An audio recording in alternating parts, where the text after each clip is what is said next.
Welcome to the Pre-Post Film Review. I'm Matt Stevenson. And I'm John Asquith. So, if you're new to listening to the podcast, I'm just going to quickly explain to you how it works. What we do is we record the podcast over two separate occasions. The first is when we watch a trailer for a movie, and then we talk about our impressions, our thoughts, maybe make a couple of predictions of what might happen in the movie. And then later when the film's released, we come back and talk about the film itself and whether it lived up to our impressions and expectations and predictions. And so today we're going to be doing that on an old movie, the 1971 film by George Lucas called THX 1138. Is it 1971? I think so. Yeah, I think that's right. I think it is, yeah.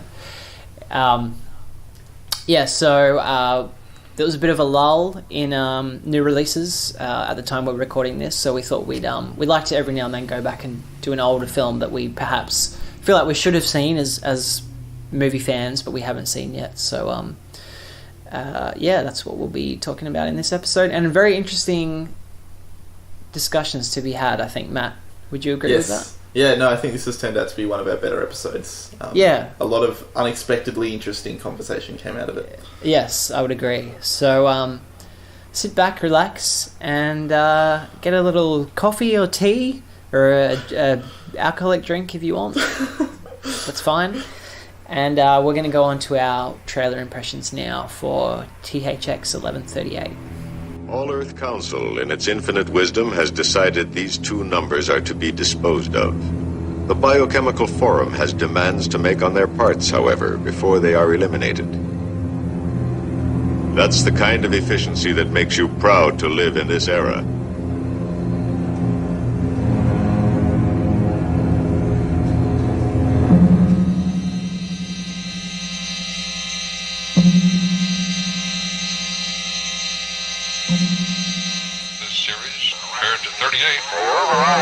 And just back off THX 1138. You have asked, are we happy? Are we happy and effective? Consultation with leading experts in the field makes it perfectly clear that we are all now programmed for perfect happiness, perfect happiness, perfect happiness, perfect happiness. 1138, we're correct. Are you all right? Okay, here we are, my friend, Matthew. Yes. And we're doing something slightly different this time around. We're going to talk about the trailer for an older film, George Lucas's feature film debut, the 1971 THX 1138. Yes. We've just watched the original trailer. Yep. Looks like the original theatrical I think trailer. so, yep. Which is long and kind of spoilery. Yeah. What are your thoughts? Long and spoilery. It was kind of not exactly what I expected.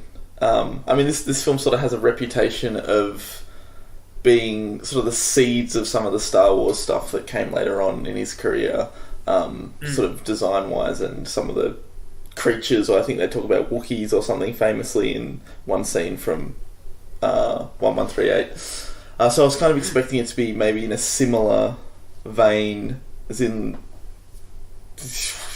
comic book is the wrong word. What's the a fairy tale-y, adventurous? I guess. Yeah, and adventurous and swashbuckling and fun. But the trailer looks nothing like that at all. It looks mildly disturbing, kind of in this sci-fi horror kind of way. It's really oppressive, kind of, I don't know, clinical and creepy, and that's all. I really like all that. It's cool, but it totally wasn't what I was expecting at all. What did you think, John? I agree. It's not exactly what I was expecting, and the tone sort of did take me off guard a little bit. It's as you said, it's this oppressive, dark and the music's like this weird droney, synthy, that old kind of creepy synthy noise. But I'm really excited to see it finally. Yep. And although it's, it doesn't seem like it will have those hints at what was to come in terms of Star Wars, I think, I'm just really interested to see it because, this is the beginning of George Lucas as a filmmaker. And, watching this in 2015 and knowing the, rise and fall, I guess, of him as this respected artist, it just kind of adds a whole new context to watching the movie, I think. Yeah, totally. So I'm really interested to see it from that perspective. The other thing I noticed from the trailer is that it does feel a little bit film schooly. Yeah, that's very it's true. like my first feature, and it's this big, serious, sci-fi that's about society and oppressiveness and all this kind of stuff. It's like he just read like 1984 and then was like, I'm going to make this big, important student sci-fi film. Yeah, exactly. Yeah, that's right. Yeah. And I don't necessarily think that's a bad thing. No. It just seems that seems, like it's present from what I can tell from the trailer. You can sort of feel that. Yeah. And as we said, the trailer is like almost 3 minutes long, and seems to show the arc of the whole movie. I was just going to say, I think we kind of have seen the whole film, right? So it's like these two test subjects, or whatever they are, these people that aren't allowed to show any emotion, that are being controlled by these silver-faced, creepy robots that look a bit awkward when they walk, actually, but they're kind of cool. Yeah. And then they have, it looks like two of them, Robert Duvall, they have this like secret affair, and this forbidden relationship, and they have sex, and she gets pregnant, I think. Did they reveal that in the trailer, right? Yes. And then they escape, and there's a big car chase. Beaten. Oh, it looks like... Or he escapes. She gets killed, I reckon. Yeah. And he tries to escape. Yeah. And he goes outside of the safe zone, because it's like kind of like post-apocalyptic, I guess. I think so. And there's this weird creatures, or this weird try and have man creature that jump on his back. Have a little piggyback around the car park. Yeah. And I don't know what happens after that, but that basically seems like near the end of the movie. So they have a car chase down the tunnels, and they kind of crash the cars or something. Maybe he dies. I reckon he dies trying to get out. It's going to be a bleak, dark film, I think, John. Yeah, I think you're right. And again, that goes back to the film school thing, where you always have a suicide or someone getting shot or dying at the end of the movie. Yeah, I think that's how it will end. So it's strange. Yeah, the evolution of trailers. That's true. It's almost like a modern trailer, because it shows you the whole bloody movie. Yeah. Though I think modern trailers are more abstract about it now, right? Like, they show you so much, but they try to cut it in a way where it's flashing so much content at you that... Yeah, some do. I guess they still some of them are pretty do bad. Big plot points, don't they? Yeah. But this is it's such a simple trailer, but it just literally seems to lay out the entire plot of the film for you. It's like, this is what you're going to see from start, middle, end. This is the story that this film will tell you when you go watch it. Yeah, that's so true. It's I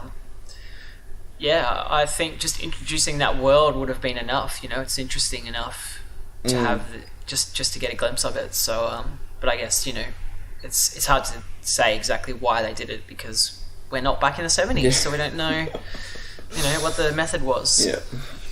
But I'm excited to tick this off my sort of list of classic. I suppose it's a classic film. I think so. That I should have seen. So.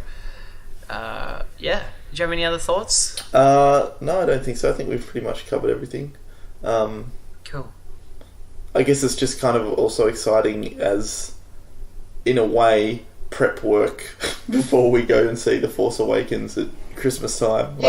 Just getting all this kind of Star Wars-y stuff covered. And this is a big sort of part of that. Even though it's not a direct Star Wars film, it's seems so closely connected. It's more connected than something like American Graffiti, perhaps. Just in terms of being sci-fi and, the world's almost overlapping in certain ways, even if it's tonally really different. Yeah. Yep. Yeah, it feels like it's a good way to prep for the new film coming up. Yeah, There are, totally. of course, occasional technical or electronic errors in programming and or surveillance which produce perverse exceptions. I'm going to have a child. First, they start skipping prescribed drug dosages. Then they begin touching, then indulging in various sexual acts, and the ultimate perversion, love. For such extreme psychobiological misfunction, only isolation will do.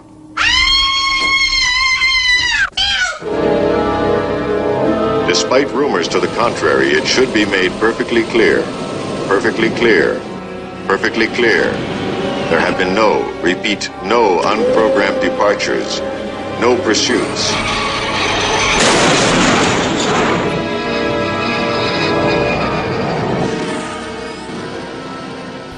Okay, John. Here we Okay, are. Matt. We've both just watched George Lucas's first film, THX 1138. I think is how you meant to pronounce it. Yes. Not 1138, as we were in our trailer impressions, like idiots. That's right. THX 1138. 1138. What did you think? Did it live up to your expectations from the creator of Star Wars, or was it a bit of a letdown? I think that's an interesting way to put it.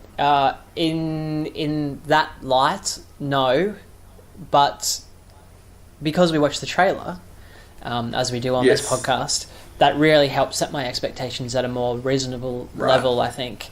And I'd say it pretty much lived up to what the trailer promised and what we talked about in our pre-review. I think it was very obviously a first film and in many ways a student/art house film.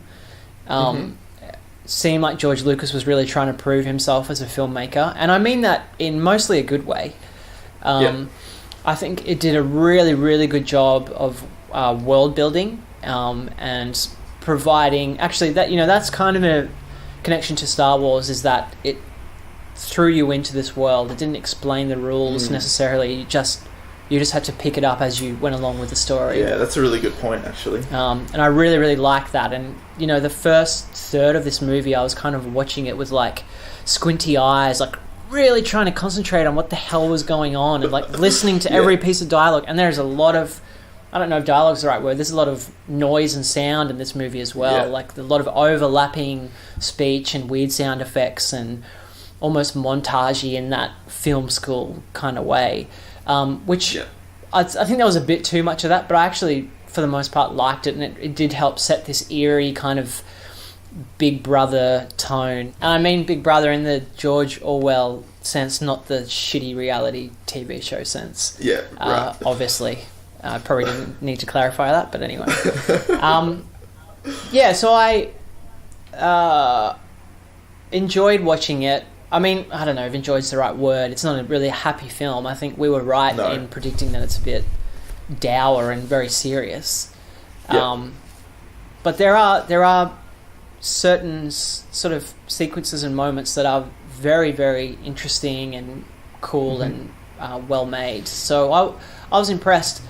There's this whole discussion that we're going to have about... I had no idea this was a George Lucas special edition. Yeah, that just took me massively by surprise. Yeah. But maybe we'll hold off on that, and we'll hear. Okay. I want to hear your general thoughts first, and then we'll get into that weirdness. Yeah. Well, admittedly, it was hard for me a lot of the time to separate that the George Lucas special edition from the film itself. Right. My enjoyment of the film. Yeah. But I'm going to try and do that as much as I can. And if I just looked at it as the film that presumably was, presented to everyone in the 70s or whenever it came out. Yeah. I thought this was fucking awesome. I really, really liked this film. Cool. It was... Yeah, we kind of nailed it, I suppose, in our trailer impressions, I think. And the trailer probably gave a little bit away, even though it's not super plot heavy, really. No. We kind of did know the general trajectory of the story. But But yeah, I guess it was kind of like what you said, and it was just the world building and this sense of this strange alien place that you're never quite sure how it worked, but in a good way, in like an interesting way where you're trying to put the pieces together, and it had this sense of all kind of working somehow, and this continuity to it all that I found it really fascinating. Yeah, I don't know, it was kind of like, I love that kind of sci-fi film. And yeah, it's a little bit low budget, and you're right, like some of the stuff feels a bit student filmy, but I think in a admirable way. Like, he's kind of still learning things, and I liked what was on display. And in a way, it made me sort of really sad that he got so turned off filmmaking with Star Wars. Like, yeah, the first Star Wars film was great, but this is so different to that. Like, the mood and atmosphere of this film is cold and dark and creepy and weird. And, like, if he can flip between those two things, like, imagine what else he could have done if he didn't get sucked into this black hole of Star Wars and eventual shitty prequels and caught up in this weird, persona that he ended up having as this, like, corporate creep. Like it just made me sad for what could have been, because I agree. Other than Star Wars and American Graffiti, which admittedly I haven't even seen that for a long time, I feel like they're quite similar in terms of their like nostalgia and this like traditional Hollywoody feel to them, or at least what we associate with that now. So I had no idea that he had something like this in him. I expected, having not seen this, for it to be more of like a student version of Star Wars. Do you know what I mean? Like a fairy tale-y, I think we probably talked about this in the trailer impressions, but like a fairy tale, simple story, but just told really low budget.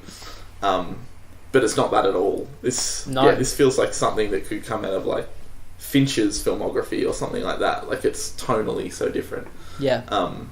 But anyway, I'm going on a bit of a tangent here. Overall, I really liked it. I was really impressed, even though the new weird corporate George Lucas came in and meddled, and like you said, it really took me out of the film, some of that stuff. But overall, I enjoyed it a lot.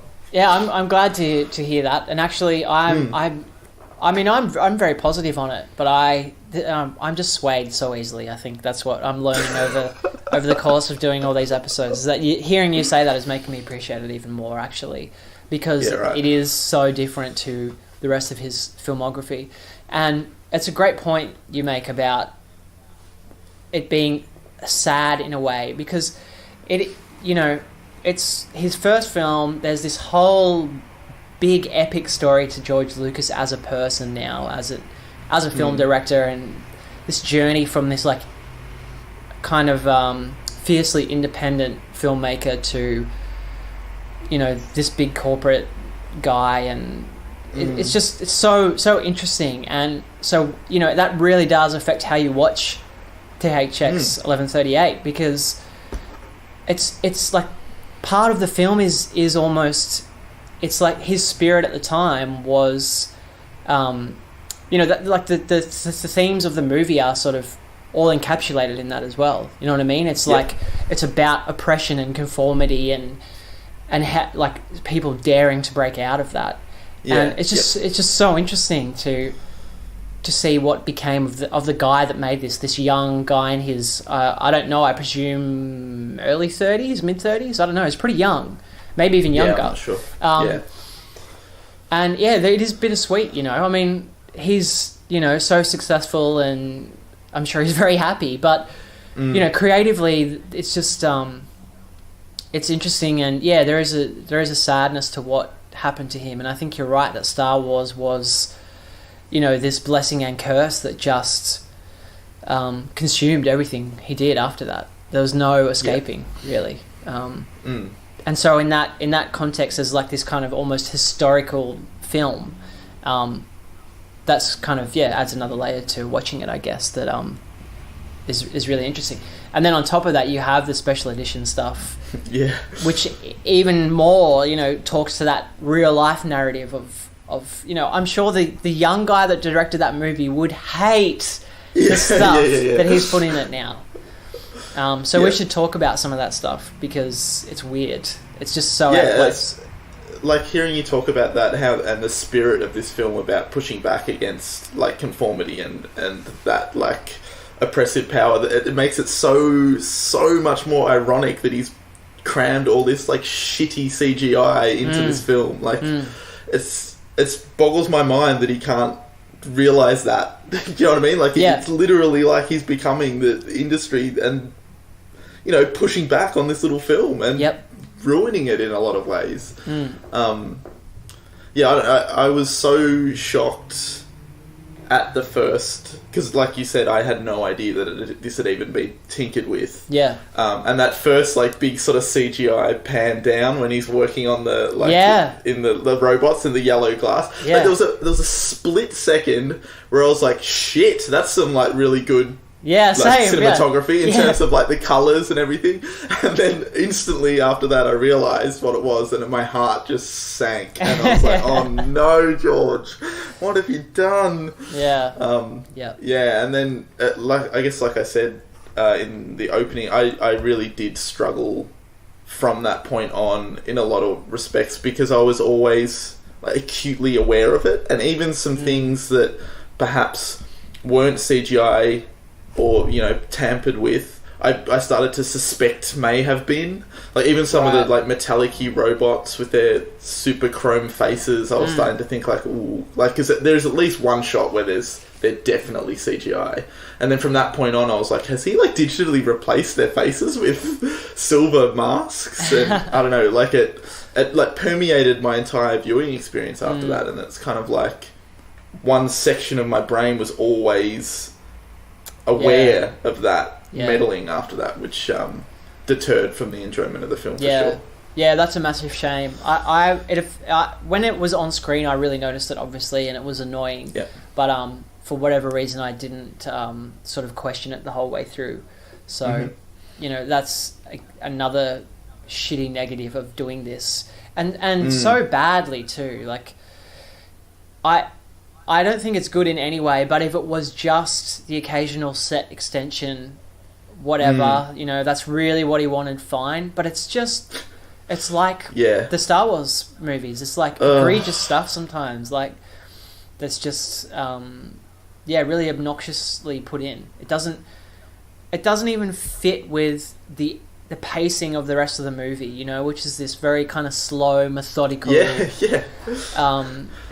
cold sort of movie, and then you get these weird little quick ADD bad CG either little action shots or like crowds walking around that are so obviously blue screened, and it's just it's just bizarre. Very bizarre. Yeah, like there was one of the most egregious ones was that they inserted a whole almost like car chase element. Oh man, that was terrible. And it was that like prequel ADD like shoving CGI like at the camera and having it swoop around, which was just so at odds with the entire way the film was shot before that. Like, exactly. Like even if he wanted a car scene in there, like you would not have shot it in that way. No. Like to keep a stylistic consistency with the rest of the film. Like, it just stands out. Even if it wasn't CGI, like even if he reshot that now, like it just where the camera was and how it all played out just didn't fit. Yep. I totally agree. The great thing about, I really love the way this was shot, actually, the old stuff. It was very distant and cold, and it helped, the kind of, one of the themes is like surveillance and this oppressive kind of, I don't know, corporation, big religion thing, whatever it is. They're watching you all the time, and most of the film is shot, even the close-ups are like, felt to me like the camera was far away but zoomed in. And it was the same for the car stuff. It was very often a shot from far away, and the car comes towards the camera and flies past it like it's a security camera almost. And then to have this CG shot which is like swooping around and 360 and all that kind of stuff. I mean, I'm elaborating on your point, but it was very annoying. Really stood out. It was that, and the other one that stood out was when he's trying to like use the mechanical arms to place that little rod inside the robot or whatever, which was obviously all CGI as well. Yeah. But even that, like, he sort of drops the rod and it CGI melts through about like 4 layers of, you know, structure. Yeah. And then he snaps out of his little CGI eye flip thing and just picks it up. Like, even that just doesn't even make sense, like, logically, because from watching the way they CGI'd, I mean, this is getting nitpicky, but it was just, it annoyed me because not only was it not adding anything other than some glossy CGI, but it was literally deterring and creating plot holes because he wanted some, like, effect of a little rod burning through the floor and then the wires and then, like... it was I'd love so to know what frustrating. those shots were originally, whether they were... I mean, there had to be something there, right? Or did it just never cut inside? I don't know. One of the first things I did after watching this was look up online, interesting. like, okay, a comparison between the 2 versions of the film. Yeah. And you'd actually be surprised how much was changed. Like, not even CGI additions, but a lot of stuff's been re-edited. Like, new shots have been put in, some shots have been shortened, all that sort of business. So yeah, a lot of that stuff with the mechanical hands was just it was kind of just like a metallic circle that he was trying to drop a metal pin in. Right. So the metal pin was there, but it wasn't glowing. It was just like a metal pin. Yeah. And there was no robot there. It was just like a hole in the ground, in the table or whatever it is that he was trying to put it in. So it was like a much simpler kind of process. But I mean, even that in a way is more evocative because I agree. You kind of never know what it is they're doing. They're just doing this like meaningless, menial work that is apparently so important, but you never know why. I don't know, it just worked well with all the themes of like the oppressive corporation or whatever it is, and everyone's just toiling away at these pointless jobs that they're told are, you know, important for how everyone's living, but you never understand. Like, no one's ever seeing any benefits from this. Everyone just lives this like sterile life of taking pills and I loved all that stuff. It was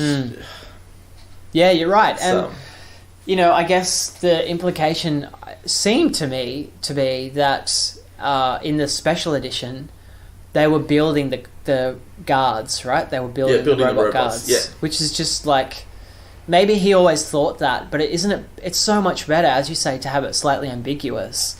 And, you know, now it's kind of on the nose commentary, I guess, like, oh, they're building the very things that are oppressing them. Look at the CG robots that they're building. One of the things I really liked was the little weird religious booths that they go into. Oh man, that was so cool and weird. And I just loved it, the fact that clearly it's just a recording. Like, no one is listening to what they're saying. Like, it's just... There was a moment in the first time he's in one where it's like, he seems to be just talking, like, telling him, spewing out his problems, and this recorded Jesus voice is like, tell me more, or whatever. You know, talking about how much of a good person he is. Then he says something that's, like, mildly controversial or something, like maybe about him feeling sick or something. And then it says, like, oh, please elaborate or something. And I thought, oh shit, maybe they are listening, and it only like kicks in. Thing. But then later on, he's in another one, and it says like, please elaborate. Like, it's just another recorded line. And I don't know, I just loved that stuff. It was so cool and interesting and kind of creepy, but I guess it's the same sort of themes, but it says so much about like the way they're almost oppressing themselves, like, you know what I mean? They're allowing... Obviously, it's just a recording, but they just submit to it, and they just go into these booths and talk to it as if it's actually providing help, because, you know, they're so willing to just accept whatever's told to them, kind of thing. I know, I loved it, all that stuff. Yeah, me too. Yeah, I thought that was great. I thought the like medicine cabinets with the cameras in them was such a weird, creepy idea, that every single person had one of those in their house, and it would often like talk to you as soon as you opened it.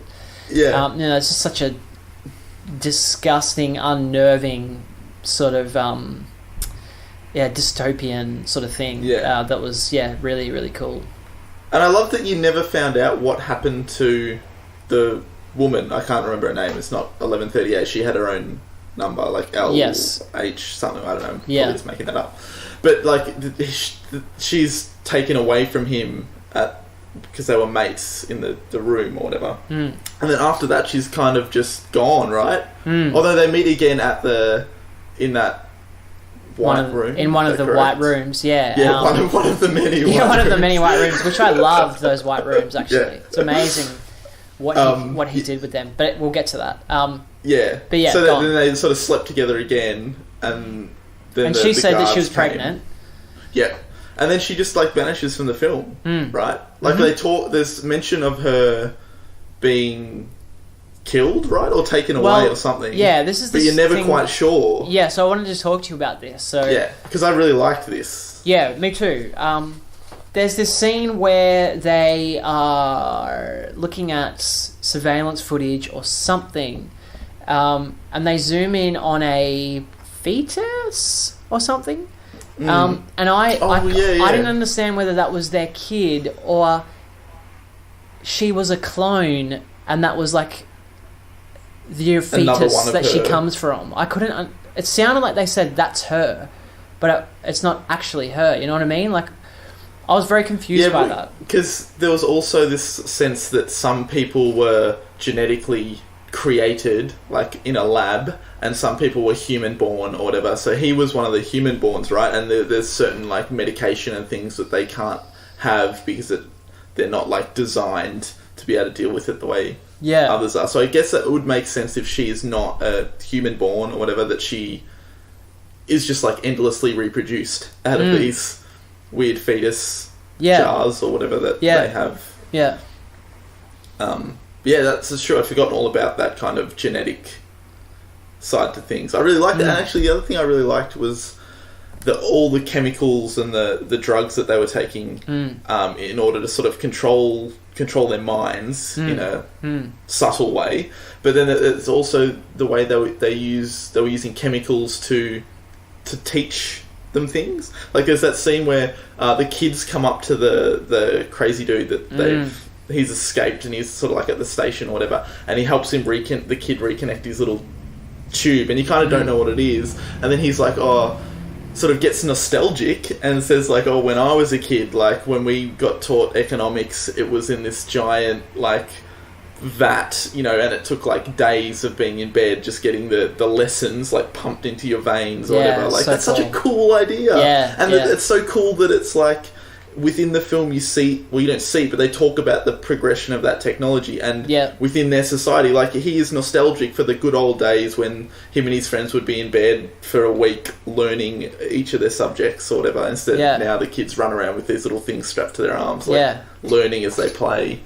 Like, that's such a cool idea. Yeah, I totally agree. That was fantastic. There's so many little moments like that throughout the movie that really contribute to that. The believability of this insane world. Like, there was another one that was, like, mildly disturbing and strange. Was I don't know, some people in the control room that you don't see, they're almost like recalibrating Robert Duvall's character, and he's in one of the white voids, you know, and they're like playing with these controls, and his body's just like contorting. Oh yes. And it's like there's some kind of technology going on here where they can, like, either spasm his muscles or actually control him, you know. And it was just a bizarre visual thing to see, you know. It was like confronting in a weird way. Like, it was very, very well executed. I really liked that. I totally agree. And the fact that it played out for so long, because at first I just didn't understand what was happening. I was like, what? Yeah. And then slowly after hearing them, because you only kind of hear the voiceovers, right, of those two guys sort of talking about getting the numbers right, and it kind of slowly starts to dawn on you that they're actually, in some weird way, physically controlling his muscle. Or, like you said, that he's having some reaction to the settings that they've got him put on at that point or whatever. That's a really cool scene. What did you think of the sort of like the prison void? Another one of the many white voids, where he was like sort of placed with all the outcasts or whatever, the strange weirdos. I mean, like, for me, that kind of you can feel the plot kind of stop at that point. Like that, I felt that scene. I don't know, that it dragged on a bit. That just nothing seemed to happen for a little while. It was just people being crazy, and I don't know. I'm just curious as to see how you felt about that. Yeah, that moment. I would agree that it did slow things down a lot at that point. Mm-hmm. But it then becomes almost like this this thing where you're in there with him, and it stops and takes the time to show the sort of insanity that you would eventually succumb to while you're in there. I mean, it seems to be this, I guess in the reality of the film, it's this huge white room that is just ridiculously big that you normally can't find the edges of it. And they're just, it's such a unique, scary idea for a prison or a place where you put crazy people. And they're all nuts in there. And they're all just like going off and saying all the various shit that they're going on about. And I thought it was just a great little exercise in mood and setting, and it was like a mini short within the rest of the film. So I agree that it was separate and slow, but I still really enjoyed it. And I loved when they actually went off to try and find the edge of the room, and they come across this other guy that was a hologram that turned into a real person. I don't quite understand that one. Yeah, I would agree. Like I as much as I thought that actual prison was a bit slow and didn't really progress much, but as soon as they left and went on their little trek to try and find the edge, I really liked all that stuff. And that when they meet the hologram guy, and he's kind of like, oh, you guys have just been walking around in circles, obviously, like the edge is just there. You know what I mean? That was great, It was like a really cool mindfuck of an idea. Yeah. But also, I think we kind of talked about this in our Jurassic World episode, but I think I might have cut it out of the edit. But the whole hologram thing, like this has to be the most egregious misuse of the word hologram. Yeah, that I don't understand. Like, unless, like you said, maybe he's not a hologram, but I think but he seems to reiterate that he is a few times. Yeah, even though he eats food and things that they pass to him. Yeah. Well, what I took it as was that he was a hologram, like an entertainment hologram that you see Robert Duvall clicking through at the start, and he says something like, "Oh, I got sick of that," or "So I decided to come out here," and I assumed that meant some kind of he's either a robot or he somehow turned into a real boy.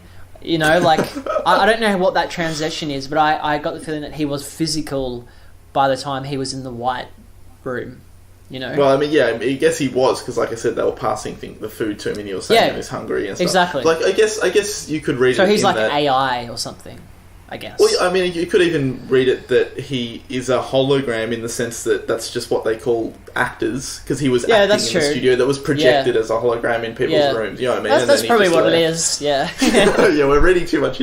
But I mean, I think it is ambiguous. And there's another time when he's like, they're in the room with the weird fetus jars, and I'm sure he says something about being a hologram there as well. And it was all a bit confusing and strange. I agree. Yeah. Actually, another thing that I liked was, as much as it was this kind of like sterile world that they lived in, this white sterile world, there was like a subtle griminess to everything. Do you know, like there was kind of like scuffs on some of the white walls, and the ground was a little bit bit dirty. And there's a scene where she kind of like, you see a shot where they have those weird coloured like cube octagon things or whatever, and she pops it in this contraption that you're never quite sure what it does. But like you can see the pipes attaching to the wall, and there's this weird like oil kind of like seeping out of the pipes, and I don't know. I really liked that. It felt like it once was this sterile world, but that it had been lived in for so long, and there was like a seediness that was kind of creeping in, and it felt like absolutely. I guess it helped with it feeling real and lived in. But I guess it's also, we're so used to seeing super sterile stuff now because of the we're like in an age of CGI. It's so easy to do now. Yeah, just blue screen, like a perfectly white wall in, because that looks cool and futuristic. Whereas here they had to actually film in, locations that had white walls. But yeah, I just didn't notice. That was something I noticed while I was watching the film, and I really liked that. Yeah, that's very true. And I guess another kind of loose connection to Star Wars is it's on the original films, particularly the first one, are often praised for having that lived-in, slightly grimy, dusty, dirty feel to them. You can see the fingerprints all over the droids and that sort of thing. And yeah, definitely, it really adds to the reality. And I think a lot of that, as you say, is happy coincidence or happy accidents, because I think so too. They did have to touch these things to set them up. So I agree. Yeah, I also think there's pretty clear parallels and like shadows of the Empire from Star Wars in this like oppressive society. Like even the one of the opening shots of Star Wars with Darth Vader walking down the corridor in the starship or whatever, that's really like white and he's this just black figure. I can see the DNA kind of like bubbling in this film. That's true. Yeah. Before it became this sort of fairy tale adventure story. Yeah, totally. Oh, actually, one thing I have here that I really liked is the really weird opening to the film, where it's just like the weird clip from like a Buck Rogers episode. I don't know. I mean, it's intentional, obviously, but for a second I was like, oh, when they like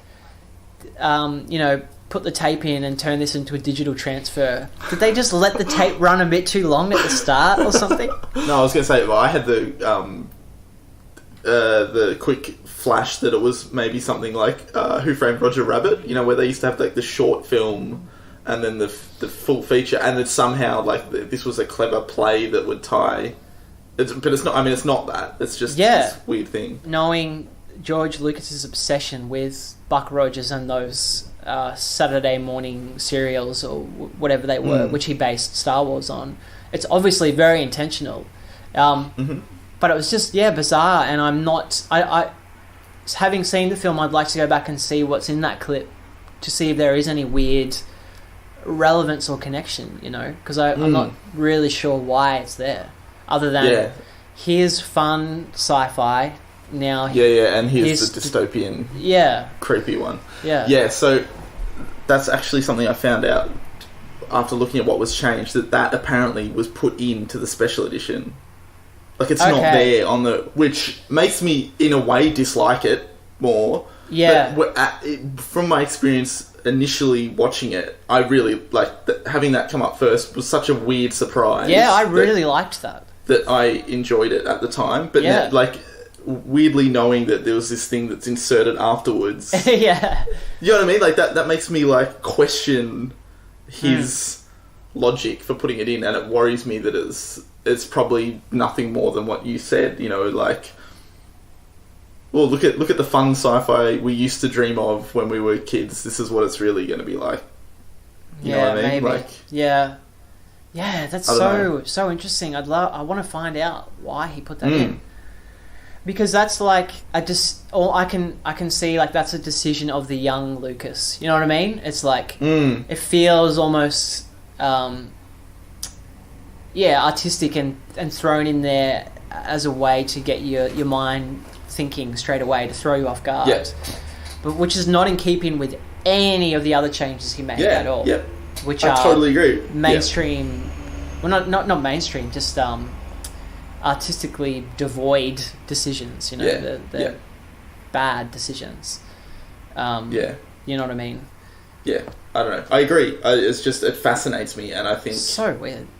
Yeah, it's just such a odd choice, because you're so right about it being a young Lucas choice. Yeah, it's the one change that it feels that is actually something that he did want all along, and he's not just saying he wanted it. I mean, maybe not even that, but just at least it's thematically interesting. It feels like it's saying something instead of just wouldn't it be cool if the fucking car sped up and splashed right in front of the camera, and then he dropped a glowing rod that melted to the floor. Like, fuck off, George.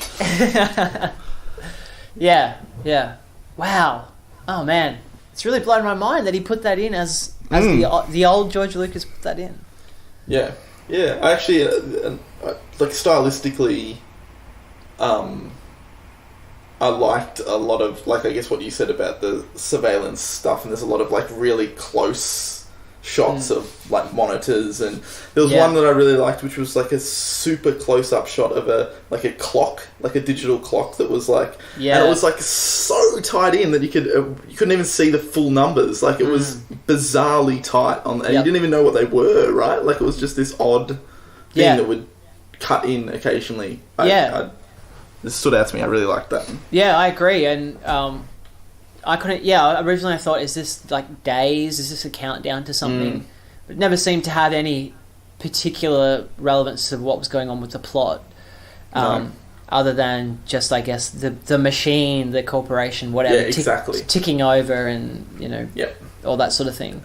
It just adds to that sense of oppression and exactly, like, and being for work and being that close up, it's like right in your face, there's no escaping.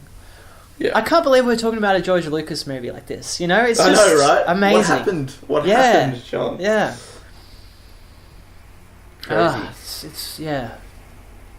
It's really crazy. I mean, I'm so glad I watched this film, because, I mean, you know my feelings of George Lucas, but, I mean, the listeners don't. Like, I'm really quite negative on him and his career. Like, I give him credit for Star Wars, but, having not seen anything like this, it really did feel like, he was a one-trick pony who then had this great idea that other people elaborated on, and then he almost ruined with the prequels. But having seen this, like, I feel like there's so much more to him, and there could have been so much more to his career. Yeah. So much more interesting stuff that I guess it's like what I said at the start. Like, it's just kind of heartbreaking to know that where he's ended up after all this, because there is so much potential in this film. Yeah, absolutely. Yeah, I wish he got to make more stuff like this, or anything. It just the potential that was there that never sort of came to fruition. And he talks now in his elder years about returning to that, and he's been saying it for like 10 years now. And I just don't think he's actually going to do it. Or maybe he could. I don't think he could do it. No, I mean, you say 10 years. Like, I just started reading a George Lucas autobiography the other day, and in that they talk about back in like the 80s or whenever he first started building Skywalker Ranch. Like, he kept telling everyone that the reason he's building it is for it to be a studio for like creativity, and where people could come in and just make small independent films like outside the studio system. Yeah. And just, oh man. And it's never happened. It just turned into a big corporate special effects house. Like, I just, shame. Yeah. He's like doomed to just go down this corporate. It's such a fascinating. It's such a fascinating story. Like, you couldn't have two more polar opposites in terms of the start of his career and where he's ended up. Yeah. And his continual theme, well, it's not like he's made that many movies, but, there is a theme, at least with THX and Star Wars, of being, going against the grain, being independent, stepping away from establishment and corporations and money and greed. And I guess I said this earlier, but he's morphed into that that thing, and the figurehead for that sort of thing. And it's just, I mean, you can't be a young independent artist in your 20s forever, but just the degree of that shift in his outlook and his personality is just amazing. Yeah, it's incredible. Okay, so overall then, John, how do you feel about THX 1138? Removing sort of like the CGI and the bigger picture stuff, I guess, like the film itself. Yeah, I think it's good for us to kind of finish on this. As interesting as it is to talk about George Lucas the man, we're also, here to just talk about this film in sort of its own isolated viewing. And yeah, I think, just to sum up what we've been saying, I was pleasantly surprised. I think it's a fantastic... the movie does a fantastic job of building this world and throwing you in it and just giving you enough detail to let you put the pieces together in your head as to what's happening. I think it's great, and I think it's essential viewing for anyone that is a film buff or really obsessed with any of George Lucas's other work, because it's so different, as you said. It's just, it's fascinating to watch the beginning of this career. See, I'm talking about the guy again. I can't help it. It's too linked. It's too linked. What about you, Matt? What are your sort of closing thoughts? Yeah, I mean, I guess it's just mirroring what you said. I'm just so glad that I took the time to watch this, and I would recommend it, like you said, to everyone, even if you're not that interested in him as a person, just as this weird little 70s sci-fi film. It's so cool, and if you can get your hands on the non-touched up version, I would certainly recommend that, because the CGI is very distracting. But even if you can't, I think it's still definitely worth watching. I was so pleasantly surprised with this film. It was a lot better than I had anticipated. Absolutely.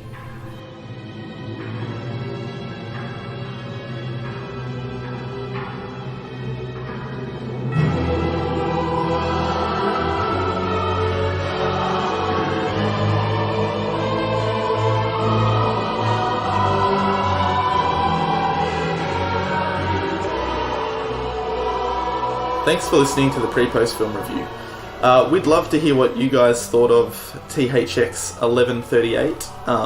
Hopefully some of you guys have seen it. If not, you should definitely see it, and then shoot us an email, because we love hearing from you guys, and we reply to all the emails that we get. So if you feel like you want to comment on the show or let us know about how you feel about the film, you can reach us at prepostfilmreview@gmail.com. And that would be awesome. That would be great.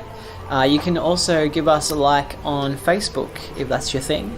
So just search us there. There'll be links in the show notes, actually. That's the best way to find us. You'll also find a link to our Twitter page, which we've been really pushing lately and interacting with a lot of you guys. So give us a follow there if you're on the twits. No one calls it twits. We can try and start a new thing. Yeah, exactly. Twits. That's right. We'll do that from now on every episode. Follow us on the twits. Follow us on the twits. The most important thing, though, for us is if you guys could subscribe to us on iTunes or Stitcher or whatever podcast service you're on. iTunes obviously gets the most exposure, and that's just a great way for us to reach new listeners and to get the discussion going with even more people.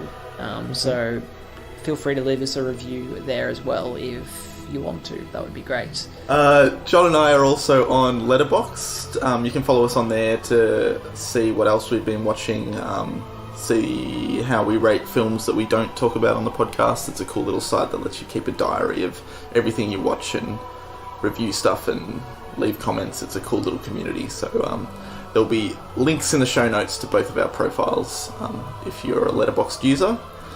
And tune in next episode when we're going to be talking about the fifth film in the Terminator. Wow, five films. That's crazy. The fifth film in the Terminator franchise, Terminator Genesis.